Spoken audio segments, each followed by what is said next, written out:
This is the Grow Podcast, and as usual, I have my co-host Jennifer Jones. How you doing? Good. How are you? Like you guys know, what we do is still the same. We just share people's growth stories, and we just try to, as much as we can, with the stories that we share on the podcast, try to encourage people on their growth journey, and just kind of see how we can be a part of your journey and give as much support as we can. We always have special people on the podcast. We do. So it's still the same thing I'm going to say. We have someone very special today.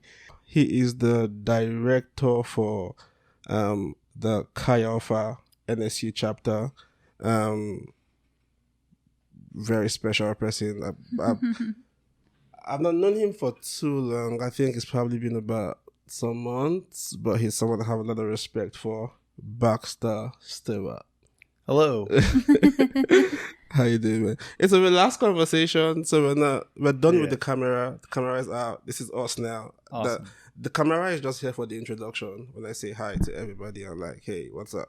Yeah. And then once we're done with that, it's just us hanging out and talking about stuff. So, Chi Alpha. So it's basically college kids, right? Yes, yeah. We're campus ministry, so we're trying to create a community that embodies Christ right there on campus. Yeah. That's awesome. Yeah. I was actually in Chi Alpha when I was in college. Wow. The NSU chapter as well. a long time ago. I don't think Baxter is that old. He wasn't there. I know. That was a long time ago. Thank you. I have been here a while though. Off and on, I have been here a while. Oh, that's how long have you been? I started being involved with Chi Alpha here in 2012. Oh, wow. And then I led Chi Alpha bivocationally until 2017.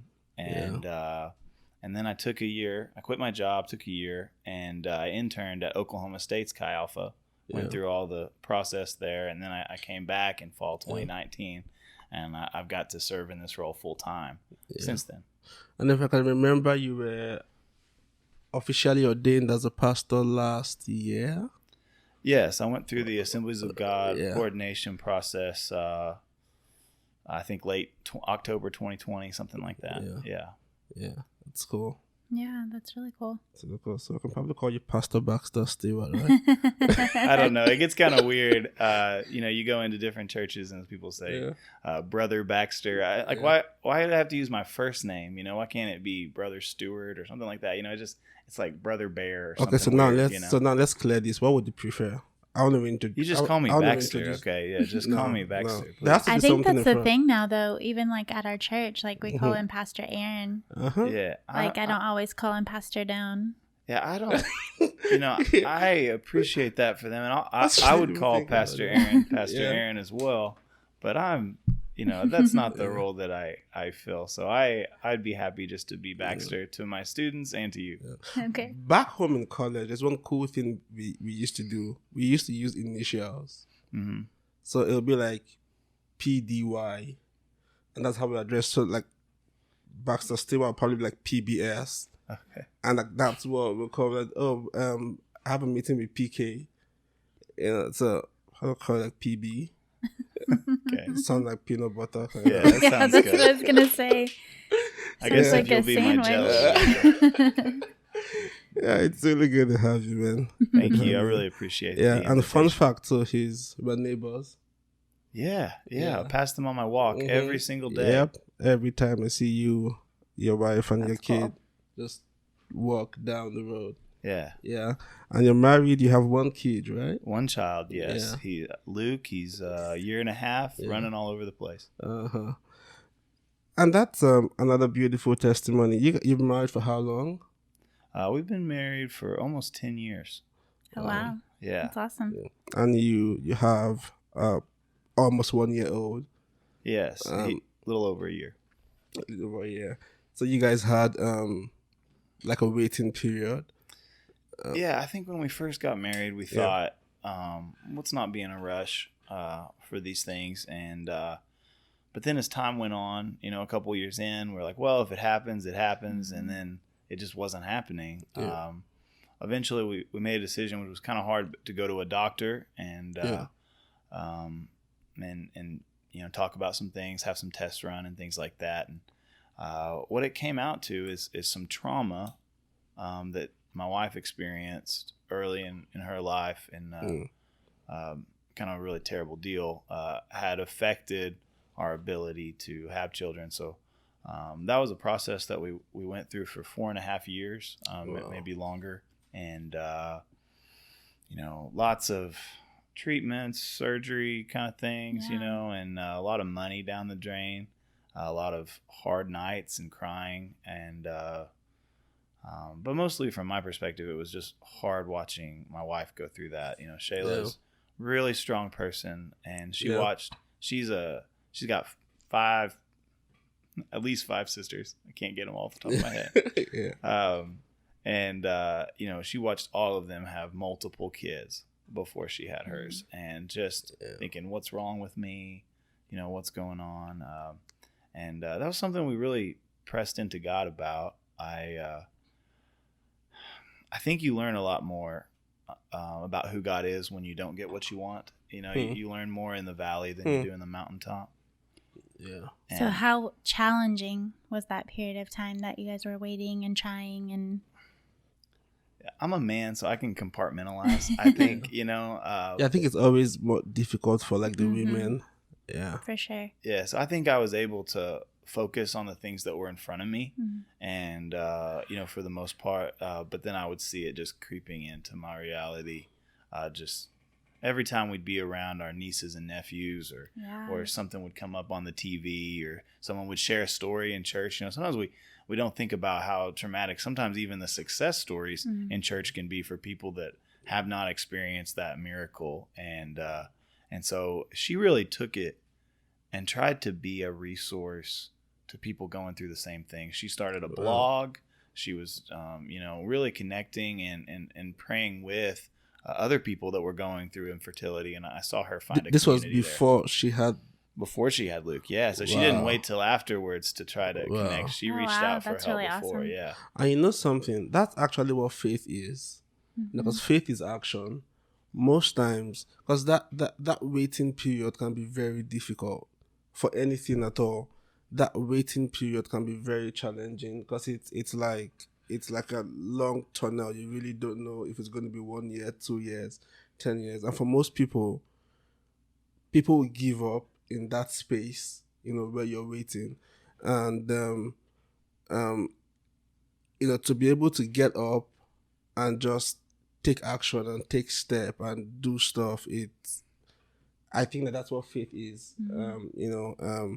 Walking in line with what you're asking God for. That's really strong that she was able to do that. Yeah, she's a rock star. Was there something specific that you guys did that kind of helped you get through that time? Like, obviously you said, God and stuff, but anything else?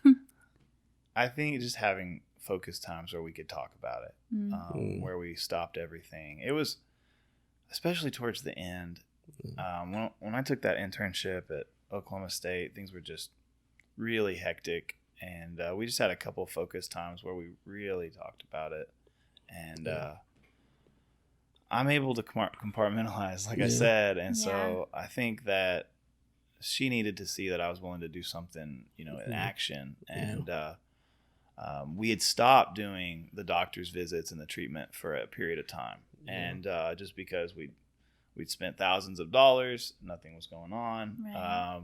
And it was not helping the thing, and we had other financial goals too. But then when as we prayed, and we talked about it together, I think when we decided to go back and do the treatments again, it was an IUI, so it wasn't in vitro. It was a less expensive procedure, but still an invasive one. And we went back and did that, and it wasn't but a couple times when we went back that she got pregnant again. Oh, So that's awesome. yeah. I don't really want to go deep into it. I would like to go deep into it when your wife is probably present, because I feel like women are the ones that go through a lot of it. So I'd like to, but I just want to ask one more question. Sure. your baby boy Luke. Yes. I see like the pictures, the videos on Facebook. Wonderful young man. Like when he came, just can you just talk us through what it was like when he finally came? Yeah. I always hear all these stories about how right when you see him, everything changes and all this love. And I definitely experienced some of that. I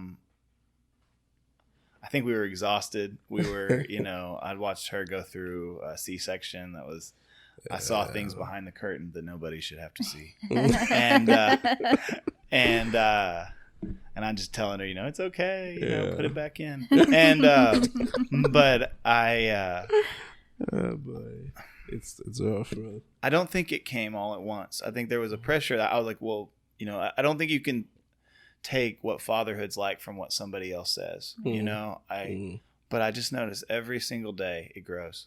Every single day I have more capacity to love him and care for him. There was some that came right away, but it's more of just a place that opened up in my heart that keeps growing and growing and growing, and I'll never be the same. Yeah.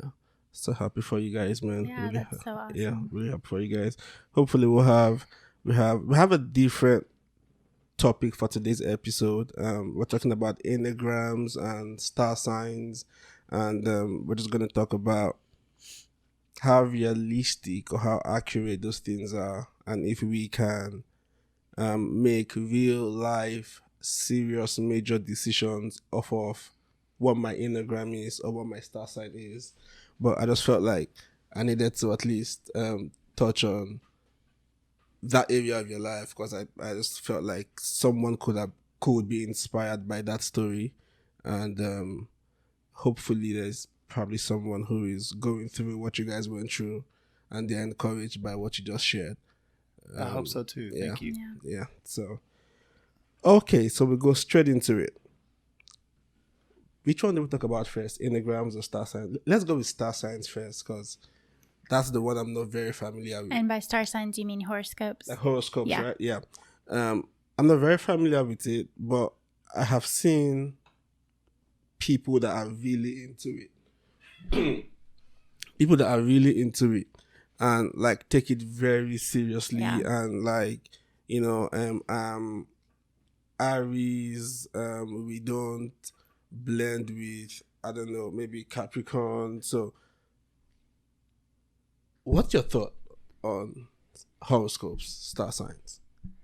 Okay, I want to preface this by saying I have very little knowledge about horoscopes, but since it's an off the cuff kind of podcast here, that's what I'll give you. Nothing is scripted. It's all off the cuff. That's the whole idea. I kind of think it's garbage. I haven't been around a lot of people that do more than look at their horoscope for kind of a pick me up or a fortune cookie type thing. Yeah.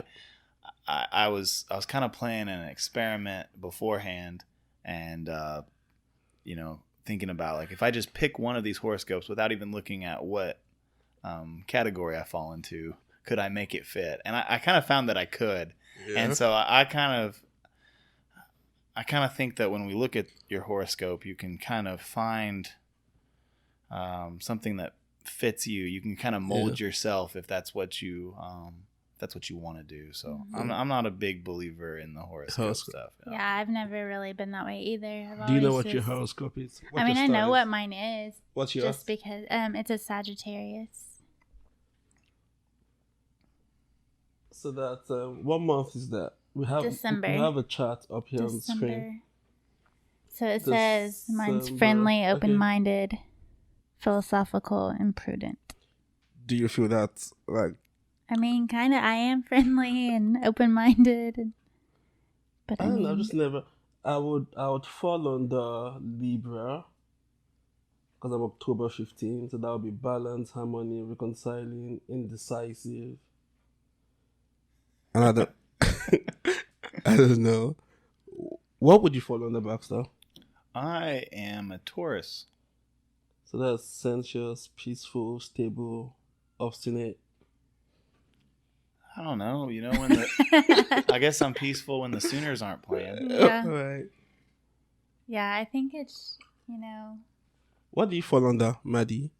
I'm a Scorpio. Scorpio. Where's And that? Okay. technically, I think our signs are the two least compatible. Hey, wait. Yeah, Scorpio. Intense, instinctual, sexual, secretive. This is getting a little too much. Okay. Yeah, so it's just... I want to show you the second chart, Baxter, and that's where it kind of brings to the comparison.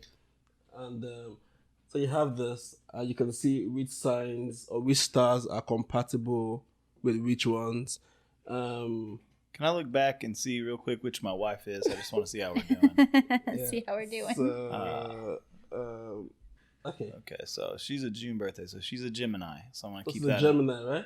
Yeah. Okay, so let's see. And you are what? I'm a Taurus. I am Libra. You are what? Scorpio. Scorpio. Okay, so let's keep that in mind, and then let's see.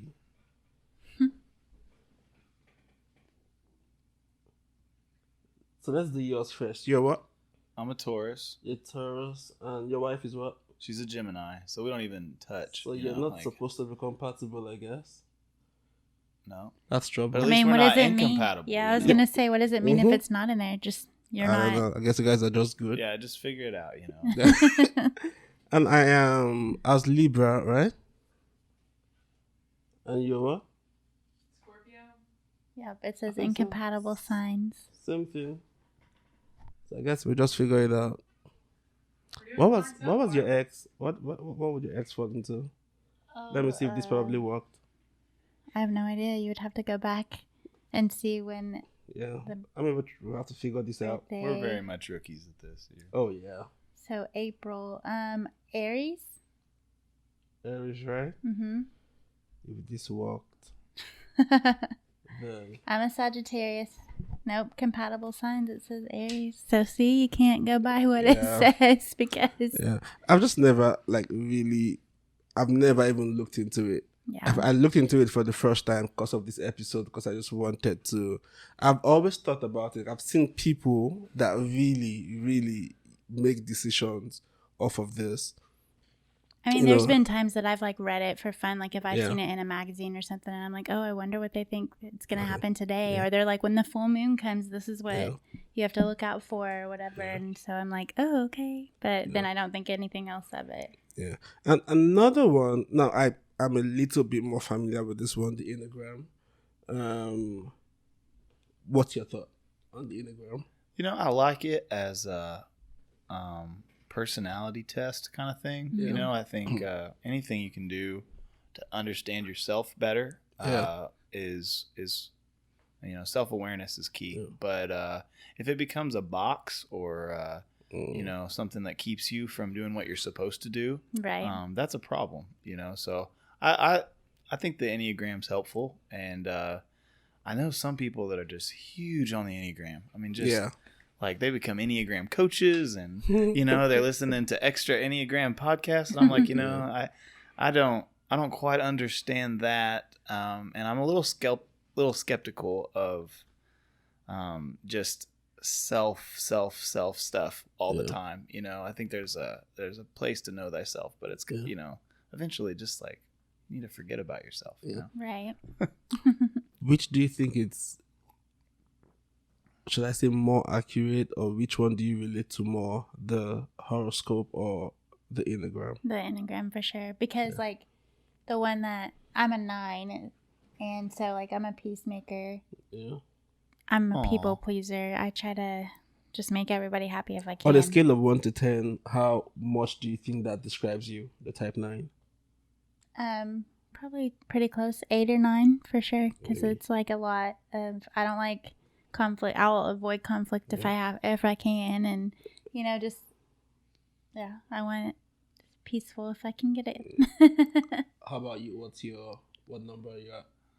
I'm probably around a 7. You know, I think it's when there's a certain kind of attributes that we want to project ourselves to be. You know, Yeah. like who we are is not exactly who we want to be. Right. Yeah. And so I think it was hard for me to see myself in the way that the Enneagram describes me. But once I did, I go, but I don't see it as like a box. Did you feel like it was accurate? Yeah, I do. I think it was accurate, but I don't see it as a box. I see it as a tool. Like, I got to grow past that. I can't, like, I'm a type 3 and, and it's talking about being driven by ambition, and so as a follower of Christ, I have to put my ambition aside and I have to recognize who's really pulling the strings. Sometimes I say it's Jesus, but it's really me.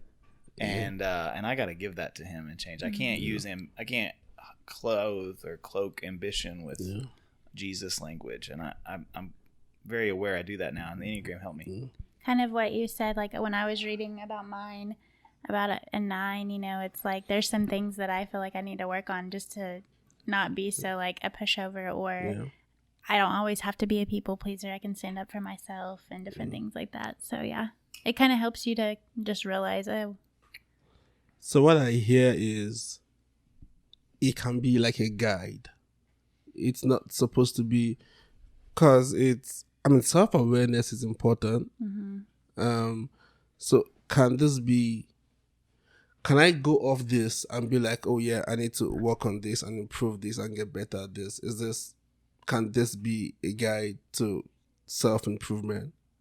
Yeah, I think it can. I don't know if it should ever be the only guide, but it can be a guide and a tool, a helper. Yeah, for sure. Yeah. I also think, like, how with the horoscope, it's like, oh, you're compatible with this person. I think if you are like in a relationship with somebody and you're trying to figure out, okay, well, this is what, I think this would be more of a thing. Like, you could know they're committed and responsible and, all of these things rather than whatever the horoscope tries to say. Let's talk about decision making, because I feel like life is just basically decisions. That's how I've always felt. It's what to do, what to eat, what job to take. It's just like a puzzle of decisions put together. Major decisions, how do you go about it? If you have a major decision to take, and there are some you probably have taken in terms of like you're married, so that decision, it could be buying a house, it could be, but major decisions, what guides your decision making process? Yeah, I do try to discern my what's driving, because usually you talked about buying a house, or sometimes we feel compelled to make a rash decision based on trying to compete with other people, or we maybe we just think it's the right time in my life, because that's what people do when they're 30 years old, like what do you, and I don't think that's a very good guide at all. So I try to get all of my junk on the table, take a look at that, and then I'm a pro and con kind of person. Like, where does this fit in with, where does this fit in with who I'm supposed to be, who we're supposed to be, who God's called us to be? Where does this put us 10 years from now? Where does this put us 20 years from now? Is it really a big deal? Like some things, I don't think they're not life or death. And sometimes you just don't need to put it off anymore. You need to make a decision. So, I just try to get it all on the table and go from there. Yeah. He said something very casually, but it's really big, and it's like pressure. Like, I'm 30 and I should be doing this, or everybody's doing this, I should be doing that. And that's like a real life issue for a lot of people.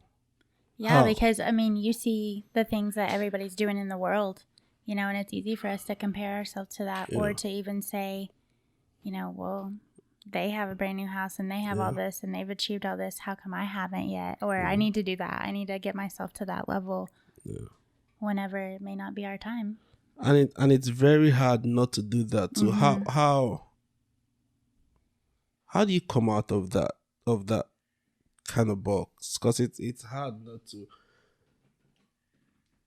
with social media especially has made it worse and things like it's just like really crazy. How do you not put yourself in that kind of situation? I think for me, I rely on my faith. I pray about it. I really just like try to give it all to God and just, let him know like this is what I'm struggling with. And then other than that, outside of that, you got to try to get in that mindset of we're not like everybody. I mean, God made us all individuals and made us all different. You work with a lot of young people and college students. They are in that phase of their lives where they are about to make like major decisions. Yeah.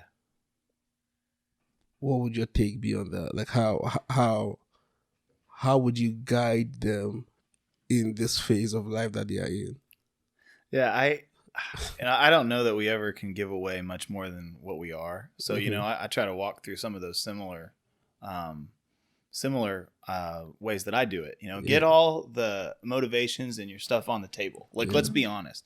And I think for Christians, it's worse. Like, we use God language to lie. A lot of times, like, I just feel like the Lord's led me to, I just, no, that's what you want to do. Just say that so we don't have to discern what's going on here. And so I try to get all that on the table. I was telling you about the fact that, we're pretty close, we talk, and sometimes you can spiritualize conversations, but people are going through real life problems. Right. Like, how you doing, bro? God is good. Yeah, but how you doing? Yeah. Because God is good. I know, like God is good. I know, but like, how are you doing? So, sorry, man, I cut you on that one. Go ahead. No, it's okay. You said something that was really good, and I just had to stress it. We Christians, we many times can spiritualize things when people are going through like real life. Like, we just need to talk about it real life, Yeah. Yeah. So once we can be honest about it, and I'll often tell them, like, you're in the most selfish age of your life. I mean, you came to college. I mean, I do college ministry, so you came to college to work on you. People spend a bunch of money so that you can focus on you. You're thinking everything is geared towards you. What are you going to do with your life? And so where does that intersect with the cross? What is that? And so, like, I challenge them to filter those things through that. It's not, there's nothing, I don't think, inherently wrong saying, like, I want to do this or like this, like, but be honest about it. Right. Yeah. And it's like, how does this fit in with the kind of person I'm supposed to be? With how does this fit in with me looking more like Jesus? Yeah.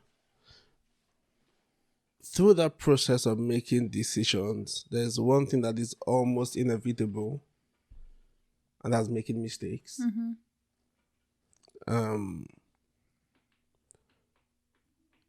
How do you handle that?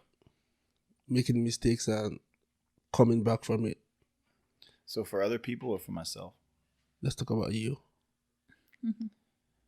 I'm probably harder on myself than I would be on other people. And coming back, I think when you try to go through it alone, you really struggle. Like when I'm down and I can't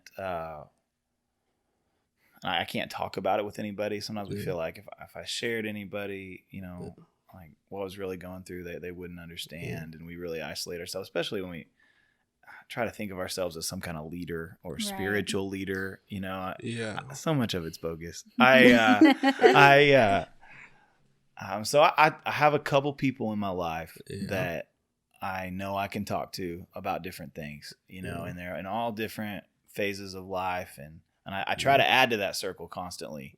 And so it's really important for me to kind of run what I'm going through and the failures and things like that by those people, and let it kind of filter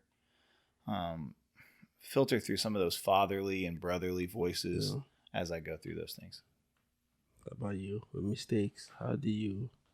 Yeah, I'm kind of like what he said. I'm hard on myself when those mistakes happen, and then I'm just like, oh no, like, you have to think back. It is a mistake, but you can learn from it, and you can. But sometimes you you get so much in your head, or I know I do, and I'm just like, you know, I try not to let it myself dwell on it, but yeah, I just have to try to, you know, learn from my mistakes and go on and grow, you know, from what I go through. Because it would always happen on the process. Man, it's really cool though. Coming from the whole horoscope to the Enneagram thing, I've always felt with the Enneagrams particularly, because like I said, I'm not familiar with horoscopes, but I've always felt like it should be a guide. And that's kind of why I linked everything together with decision making and all that stuff. I think that it's something that can help you to some extent evaluate yourself. I've not used it personally because I think it was my wife Maddie that asked me to take the test, but aside from taking the test, I've never really used it. But I mean, for people that use it, it probably can help. I don't know, but it's not something that I use personally. So have you used it in any capacity at all? No. I mean, just whenever I read about it, you know, it just kind of showed me, like, these are certain things. But well, we'd like to hear from you guys, like down in the comment, what your thoughts are on horoscopes and enneagrams. It's basically like, how accurate do you think they are? And if you think they are accurate, or if you don't think they are, should we use them at all? Or if we should, how should we use them? Like, I think I kind of agree with you that they can be a guide. Well, not they. For enneagrams, they can be a guide. For horoscopes, I don't really believe in horoscopes. Yeah, I can hear my great grandma, you know, just being like, "That's witchcraft," or something. I can hear something. Yeah, I don't believe it. So it's I would like but I don't say something. I think the difference between the two is that the star signs are placed over you, onto you. Like, you can't control when you were born, but because of when you're born, this is who you are. Okay. Versus the Enneagram is the result of a test that you do yourself that comes out of you. So to a certain extent, you have control over, okay, if I was a 6, here's some things that might be weaknesses for me that I can work on and grow from. Whereas a horoscope is stagnant. That's what I am. This is who I am. And it becomes a way to justify your faults rather than work on them. That's good. Yeah, because to get that's really cool what you just said. Because to get the enneagrams, there's like a ton of questions that you have to answer and all that stuff that kind of brings you to where you're at. But for the horoscope, it's just basically you're born on the 15th of October. Okay, this is who you are. So and that makes a lot of sense. So it's a lot harder for me to even kind of believe that and work with it. Right, because it's like, how do you know that's who I am? Like, just because I was born on this day. Yeah, and so I would be. I'm trying to look for one that's not like really cool. I don't know. They kind of all look nice. I'm trying to look for one that's. I thought I saw one that was not really good. Kingly mental senses. Well, like me, for example, I'm a Scorpio. So the first thing it says is intense. So I could use that to justify running over people, doing what I want to do. I'm just an intense person. When that's not how I should be in any of my relationships. I can be intense in a good way. I can also be intense in a very damaging way for myself and others. Yeah, and I mean, the fact that you were born in October or something, is that like enough reason for you to, that's just the only factor that will make you intense? I don't know. It just, I don't agree with it. Yeah, that's a good point. I don't like, arbitrary limitations. I am kind of skeptical of sometimes the narrative that runs through that says, you can be whatever you want to be. Yeah. Because, that might work when I have a certain type of wealth and mobility or something like that. Right.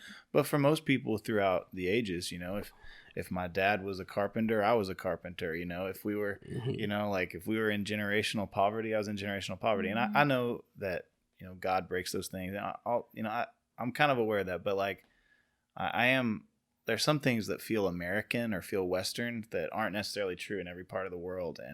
And so like, I am sometimes skeptical of like how deep I can go in self-actualization. Yeah, it was really good that you brought that up. But yeah, I'm drawn more towards the Enneagram, what do I call it now? It's a model or whatever, because it's more realistic. It's there's a questionnaire that kind of leads up to what category you fall into, so that kind of makes more sense. But yeah, I just like to know what you guys think. What's your take? What's your thought on the whole thing with horoscopes? Do you use it? How do you use it? How do you think it should be used? Yeah, that would we could just probably learn more and just kind of help us understand if there's something that you think we should know. That would probably help us a little bit. But yeah, Baxter, thank you, man, for coming on the show and talking about this. It's really cool having you. We're going to do something. I'm going to give you something. It's just like a little fun game. I'll give you some things, and I'll have you just give me the first word that comes to your mind. Okay. When I say, you seem a little scared. I just saw one of the words, and I'll give you the first one. It's a big one. Coronavirus. Tragedy. Yeah. I'm going to talk a little bit on that. 2020 was pretty rough, like worldwide. Yeah. I was talking with he's a business owner, and he was like 2020 was rough and 2021 we're just kind of like rebuilding. How was 2020 for you? I think it was really hard, even just using the Enneagram, because we talked about that. I'm somebody that wants to, get out there and do it and achieve. And, when we came in the fall of 2019, I just thought, we're going for it. And the ministry was growing, everything was going well. And then we hit that March deal. We were actually about to go on a mission trip. And then we had a planned trip to Costa Rica there in a couple of months. And we had people signed up. And I just thought, this is the way everything's going to go, and then I'm just stuck in my house and, learning how to do the Zoom thing and, and just everything just turned inward, and it really judged a lot of the things going on in my heart, a lot of that ambition and stuff. And I got a newborn at the time. All daycares are canceled, everything, we're just, all of a sudden I'm a full-time stay-at-home parent here. And that was really hard for a lot of reasons. Because you just have to learn how to readjust your whole life. Yeah. And I lost a few people that I care about, to COVID. And so, including the pastor that I grew up with, the spiritual man that had more impact on me than anybody else. He died of COVID in August, somewhere around there. And that was a tough thing. Yeah. Look at this one. It's the big social media wave now. TikTok. Nope. I don't do it at all. Everybody's on it. Maybe you're supposed to be trendy, but nope. Not for me. Donald Trump. Sigh. Okay. I'm just gonna music. Mellow. TikTok. I'm not on it either, so I'd probably say. Yeah, I'm not on TikTok. I don't know. Either. The last guest we had, she kind of really sold it to me though. I think it's because I've seen lots of like short TikTok videos and stuff, and it's really fun. But I don't think it's for me, man. No. Coffee. Life. Oh boy, I don't do coffee. You? I don't drink coffee. I don't drink coffee. Cold brew.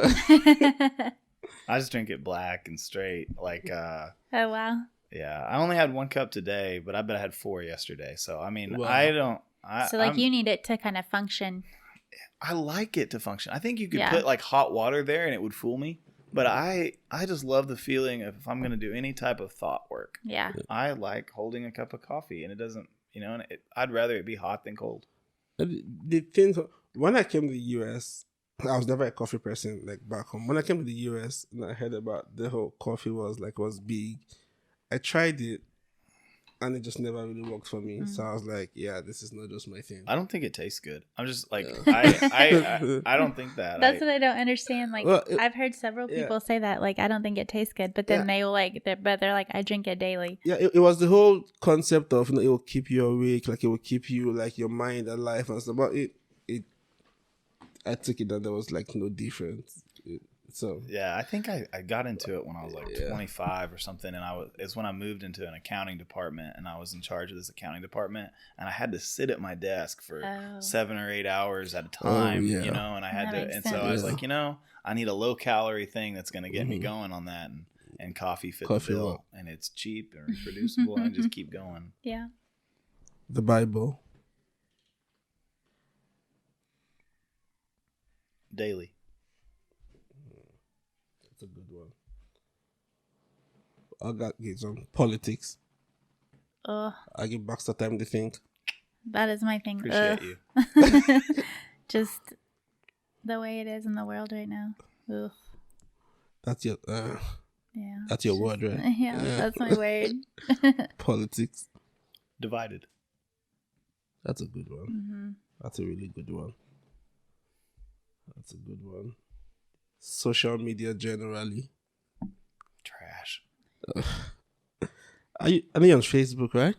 I am. Actually, I don't have the app. I get on once every... I make it my goal to do more with Facebook than I actually do with it. Yeah. But I just don't. Shayla actually got on to me today because I didn't make a birthday post. And I just don't. I was thinking, I wrote you a personal card. I gave you a gift. We did all these things. We spent time together. I was like, you cannot make social media a love language. I read the book. It's not one of those. She didn't like it. I jumped on that thought way too quickly, and she didn't. She was comparing. She was talking about what somebody else said on her, and somehow it became this thing on what I didn't do. And that's kind of what social media has done. It's like, that person is posting their cars. That person, especially this summer, everybody is on some vacation somewhere on some island, on crash diet. Stuff. They look good, I don't care what kind of diet you're on. And then you're like, hey, we should go on vacation too, and it just puts unnecessary pressure most times on. The last one we have, are you a movie person? What's the one word? Action. But I like movies in all kinds of categories. A good movie, it's hard to find that amount of time to sit there and I don't like to. I can't stand watching movies with people now. They're all on their phones and stuff like that, and you just don't even I'll do that sometimes, I'll just feel the pull of social media or whatever, and I'll just and then by the time I get done with the movie, I'm like drained. I didn't appreciate the acting, the plot, or anything like that. It's like, man, but if I can just sit there and enjoy a movie and appreciate it, that's a good time. I'm not really a movie person. I like shows, and I like to watch shows and stuff, but I've never really been a movie person. What's your favorite show that you can say on air? It depends. It's just most times I probably do musical shows, or I like all this, what's it called? Like competition reality, like America's Got Talent. Mm-hmm. Yeah. I also like the court shows, like Judge Mathis and Divorce Court and Judge Judy, all those kind of shows. I love them. Yeah. Now we're learning. I'm getting to know you, man. The traffic ticket guy you always watch? George Caprio. Okay. Yeah, just like short clips. Like I never that. saw that. Yeah, I love coming. short. Yeah, Like, It's like this old This is Italian awesome. guy, and he's like, his name's Francesco. That's his first name. yeah. And everybody comes in with a sob story about why they got a ticket. Uh-huh. And they're like, you know what? You're a single mother. You just paid $10. Yeah, I just like short stuff like that. But a movie like 2 hour long, just Yeah, it's kind hard of to stresses me find out. that amount of time. Yeah, so but those short YouTube videos that Mhm. I can be there for like as long as, and then when I'm done, I can just drop it and go. and that's works another better thing for that me. social media has done to us. We don't get the time to sit there and watch movies, or we don't have the patience anymore, or the attention span to do Yeah. it, because everything is just like so. We need right to be there. entertained. Just Mhm. entertain Like me, hit now. me, dopamine hit right now. Mhm. Yeah, Yeah. it's awful. And it's not really social media. I think it's just where the world has gone to Right. right now. Like everything is instant. Like Mhm. everything, even with machinery, with food, it's all like fast food. There is every technology is trying to invent how to do things in the quickest way possible. You know, so life generally is moving in that direction. You know, it's good in a way, but it also has its drawback Mhm. because kids nowadays, it's there's almost no outside play. It's Yeah, that's all they know. games and stuff. So it's Either video games or you always have pros and cons. TikTok, or they're on their phones or something. So yeah. Guys, it's been a good one. I think I don't know if I think I learned a few things from because I had to take time for the first time to research on horoscopes and enneagrams, and please let us know what you think. What's your horoscope? Are you one of those by star sign compatibility kind of person? What's your enneagram? How big are you into it? What's your take? Is it big deal, or is it supposed to just be a guide? We had Baxter. I hope you enjoyed your time here. Yeah, I really appreciate it. Had a great time. Yeah, right. Hopefully we can get your wife and we'll just kind of really share your story, because I just feel like it's something that will bless someone, even with the little bit Definitely. that you shared. She's I was remarkable. blessed. Yeah, she, the amount of forgiveness that she has Yeah. towards others in her life that have hurt her in a deep way. She's an amazing person. Yeah, so please let me know if you We guys live just will down want the to. road, Yeah, you anytime. The studio is just right here. Anytime, just let us know. Just open it up. Yeah. And then it's Jen Jones. Mhm. Please like, subscribe on YouTube, we're on Spotify, on Facebook, The Grow Podcast. Please like, subscribe, try to build this stuff, and we'll appreciate any support that we can get. So like and subscribe. Like I always say, when we mentioned politics, one word you used was divided, and that's really true about for the most part what's going on in the world today. The division and just lots of negative things going on. We can play our part in trying to make things better. 3 things I always say as a step out this week, this month, today, tomorrow. Spread some love, spread some hope, and be kind to someone. We'll see you in the next episode of the Grow Podcast. It was PB, Jennifer Jones, and it's me, Daniel. I'll see you guys on the next episode. Thank you. Bye.